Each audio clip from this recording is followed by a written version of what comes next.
No one wants to fuck with you, you know? Greetings, ladies and gentlemen of the YouTube. I'm Joe Attica-Zinch again, and another Poet Love interview, this time with Sam Cook. This hand, that's what I want. Yo, how's it going? Yeah, you gotta be able to take the over. if you've seen any of my past episodes, you know that Sam actually was one of my past episodes, and as you see, like I mentioned in the video, very different from the other Sam Cook. No E at the end of the Cook. No E. That's the big difference. Yeah, obviously. Yeah. So, Sam, welcome. First up, where are you from? Oh, it's a hard question to answer. I live in Minneapolis. I run a slam out of St. Paul, the other of the two twin cities, the capital of Minnesota. But I could also be from Illinois, California, Colorado, or Idaho. Where I was born by a river. Oh, if you want to born by a river. But not in a little tent. Conceived in a tent. No joke, seriously. To Sting's Fields of Gold. My mother told me when I was 14. Really awkward evening. Okay, so how did you get into poetry? I don't know. I honestly, I've been writing poetry as long as I can remember. I have my earliest, I've got like a document, the oldest poem I have is from my 3rd grade. It's a poem about how the planet is made of dragons, and that's why the center of the planet is hot. So all their heads are nestled together, and they breathe fire into the molten core, and all their wings folded up, like the ridges on their backs are the mountain ranges.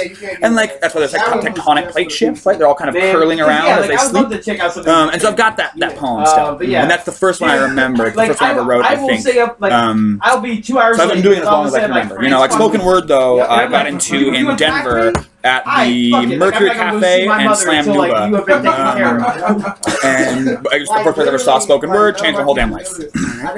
And so since then, you've been on teams, done the competitions, written poetry. Shiva? I know the Shiva is. I won nationals. That's pretty cool. And I run button poetry. Yeah. And if you also remember from the video, I kept talking about how this bastard owed me a book, and I finally got the book.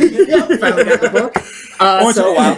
Yeah. Was it years? Yes. I'm sorry. Couple years. No, it's fine. It's fine. It's distance. Yeah. So tell us a little bit about this book, Mill, Railway, and General Casting. Oh, so this is maybe my favorite thing ever. It's kind of hard to see in there. If you a little bit. There we go. There we go. Cool, yeah. So this is my baby. It's a really cool product. I took a long time. I made the first 3 chapbooks I made were all like 20 run on purpose. I didn't want to make a bunch. I was just trying to make sure I had something just to play around with and experiment.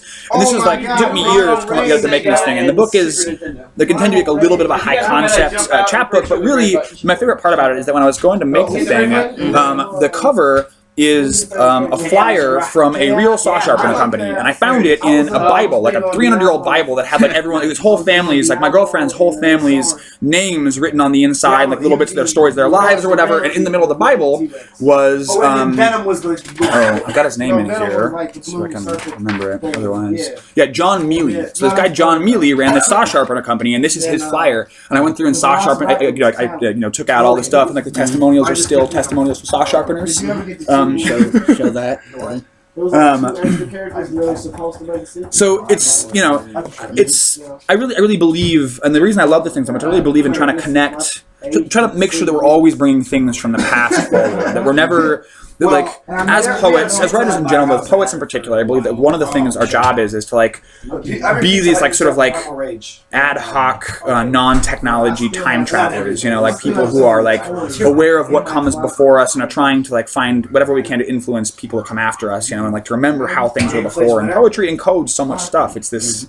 Think about how the Iliad and the Odyssey. About the tradition of poetry we have and the way it tracks our culture. I think the Bible and I think that the Torah and I think that most religious books are books of poetry. Islamic books of poetry are explicitly poetry. Anyway. So I wanted to bring something forward with this and combine it with my own work and make it a book of spoken word. It's contemporary. It's button, but I wanted to bring things from the past forward with it. And so it was really cool to find this thing and then create, transform it. So that was kind of rambly about the book, but I'm sorry, you guys. I'm kind of rambly. Oh, I'm sorry. So you're doing the tour now with Mike. We're coming to the end of that, actually. Coming to the end of the tour. Yep. So what's coming in the future for you? I mean, I guess it's other than like some Christmas celebration or whatever. It's go home and get back to work on Button. I mean, we've got some big announcements coming up. We're planning to release a couple of products. We just released our first clothing merchandise. We have T-shirts all of a sudden, which is crazy. People are buying them. I never thought I would sell T-shirts for a thing I did, but here we go. And it's like I got a bunch of that work, a bunch of showing things up, and we just a few months or so ago we finalized our the winners of our last chapbook contest, and we're coming along pretty quickly with those books. The covers are in process. We're through editing those. We've released a couple of new books in hoping to do I think all 3 of those in the spring and the summer across those, and that's going to be really exciting.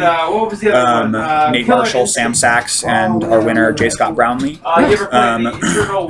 We also have 2 other books we're looking to publish. One by Neil Hilborn and another by CERA Mulder.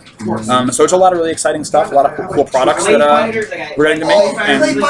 And dope. Sorry, mine was to unscrew to get the blades out of this thing. Sorry, I get distracted. No, it's fine. It's fine. It's fine. All right. So last question. One question I like to ask people from different areas other than mine. Your area, as I said with Mike, is actually kind of special because the interwebs and suddenly your poets are getting national attention. Who are some writers from your area that you feel are up and coming that maybe most people don't know about that you feel like they should know about? I don't know, and there's a lot of people that I could put on that list. There are 2, I mean, really 3. I don't know, how did I not include everybody? I guess there's 3 young men that were part of a college slam team from MCTC, which is the Minnesota Community Technical College, or Minneapolis Community Technical College, and it's the only time I've ever been worked with a technical college's slam team. I mean, it sort of gave me a little idea of how much privilege goes into some of this stuff. But there's these 3 guys: Sonny Harris, Matt Carlyon, and Antoine Duke that I got to work with. I didn't coach them, but I got to meet them and help with some of their work over the years. But this last year they came out to Cup C, and they were 3 just incredible young performers, and they really did just amazing stuff. And then Antoine Duke, I ended up getting awarded a grant in the same grant cycle, so we both won a Verve grant this last year. And the Verve grant is a big part of how I bought the equipment to write poetry.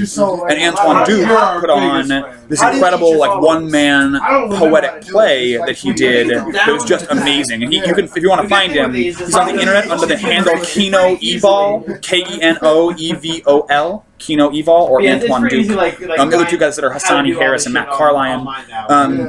Also my own, there's a couple of young women and it's individuals out of the McAllister Slam that are really amazing. There's an individual you can find that on the internet under the name Renee Schminke or Oliver.